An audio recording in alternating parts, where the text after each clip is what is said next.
You're from Prairie City, Oregon. Yes, sir. It says that you buckarooed in the high desert of eastern Oregon, Yes, sir.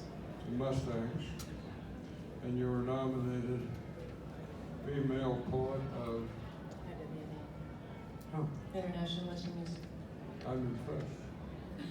She won the CD this year. Would you like to do a poem for us? I would love to. Is that why you came? That is exactly why I came, and I apologize for my tardiness, but I have a special feather in here, and I'd like to do a poem for him. It's called He'll Never Ride Again. They said he'd never ride again across the sagebrush land.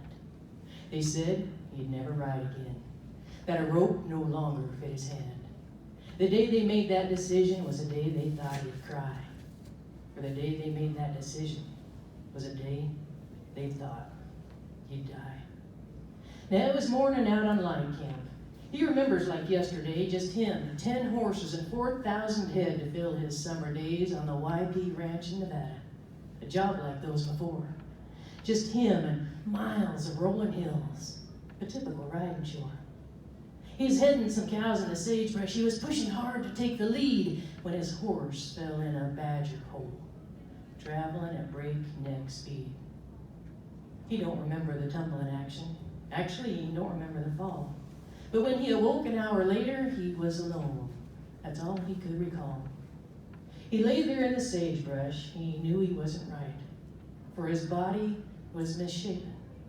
And no matter how hard he would fight to move a finger or a toe, or bring his arm back to his side, his brain would give the commands, but his body would not abide. He lay there for 3 hours or more, an entire lifetime in one day. A miracle for those who heard his radio call that day, for his neck was broke in 3 places. His vertebrae smashed through. His ligaments, nerves, and muscles were ripped from the bone. His shoulder was broke too. They said he'd never ride again across the sagebrush land. They said he'd never ride again, that a rope no longer fit his hand. The day they made that decision, after that dramatic spill, was the day he made a decision. And he whispered, "Yes, I will." Ladies and gentlemen, I'd like to introduce Mr. Merlin Rupp. Would you please stand for the national Jesus? Hey, Cowboy.